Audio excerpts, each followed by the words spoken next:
Hello बच्चों, कैसे हो आप सब।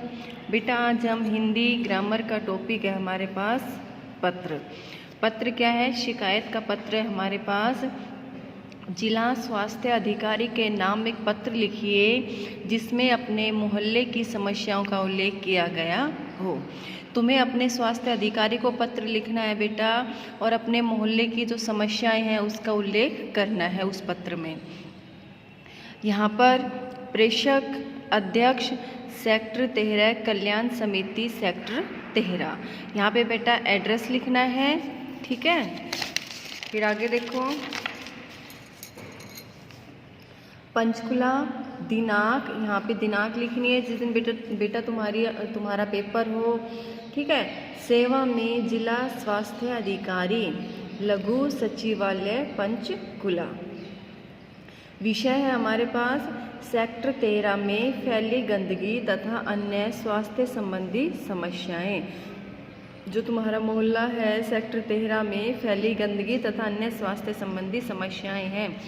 महोदय, निवेदन यह है कि हमारे सेक्टर 13 में न तो सफाई कर्मचारी नियमित रूप से आते हैं और न वे कूड़ा करकट उठाकर ले जाते हैं। तुम क्या कह रहे हो कि जो सेक्टर 13 है उसमें न तो कोई कर्मचारी नियमित रूप से मतलब कि प्रतिदिन आता है और न ही वो कूड़ा करकट उठाकर ले जाते हैं।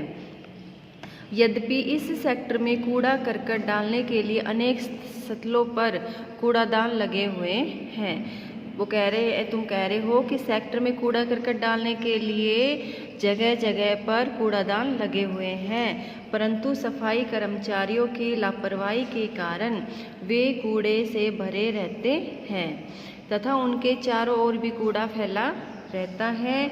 इसके कारण इन कूड़ादानों के आसपास रहने वाले लोगों को बदबू के कारण रहना दूभर हो गया है। मतलब कि जो ये कूड़ेदान से जो बदबू आती है, जो आस पड़ोस में जो लोग रहते हैं, इस बदबू के कारण रहना मुश्किल हो गया है। इसके अतिरिक्त ये गंदगी के ढेर सेक्टर की सुंदरता को भी नष्ट कर रहे हैं। जो ये कूड़े के जो ढेर लगे होते हैं, ये क्या कर रहे हैं, सेक्टर की सुंदरता को भी नष्ट कर रहे हैं। संपूर्ण सेक्टर में आवारा कुत्ते, गधे, खच्चर, सूअर तथा गाय बछड़े भी घूमते रहते हैं, जिससे स्थान स्थान पर गंदगी बिखर जाती है। इस गंदगी के कारण मच्छर और मक्खियों ने नागरिकों का जीवन दूभर कर दिया है। बेटा गंदगी में क्या आते हैं, मक्खी मच्छर आते हैं, और मक्खी मच्छर क्या है बेटा, बीमारियों का घर है, ठीक है। इससे क्या होते हैं, मलेरिया हो जाता है, डेंगू हो जाता है। तो क्या कर रहे हैं, तुम कह रहे हो कि इस गंदगी से मच्छर और मक्खियों ने नागरिकों का जीवन मुश्किल कर दिया है। सड़कों के किनारे जो सीवर पाइप लगे हैं उनके ऊपर लगे ढक्कनों के चारों ओर घास फूस उग गई है। सीवर पाइप किनारे जो सीवर पाइप लगे हुए हैं उनके ऊपर लगे ढक्कनों के चारों ओर भी घास फूस उग गई है। फलतः वर्षा का जल इन पाइपों में न जाकर सड़कों पर एकत्रित रहता है। कि वो सीवर पाइप क्या होती है बेटा, उसमें पानी जाने के लिए होता है, लेकिन वो पाइपों के ऊपर क्या उगे हैं, घास फूस उग गए हैं, और वो जो बारिश का पानी आता है वो पाइपों में न जाकर सड़कों पर आ जाता है, जिससे मच्छर जन्म लेते हैं। फलस्वरूप मलेरिया का प्रकोप बढ़ता जा रहा है। अतः आपसे विनम्र अनुरोध है कि आप इन समस्याओं को ध्यान में रखते हुए अपने विभाग के सफाई कर्मचारियों को कड़ा निर्देश दें ताकि वे अपने उत्तरदायित्व तथा कर्तव्य का निष्ठा के साथ पालन कर सकें।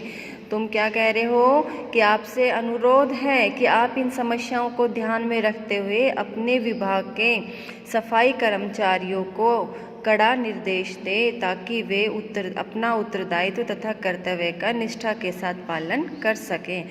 उनका सफाई कर्मचारियों क्या होता है बेटा, कार्य क्या होता है, सफाई करना होता है, लेकिन वो सफाई नहीं कर रहे थे। इन समस्याओं को दूर कर सके आपकी अति कृपा होगी।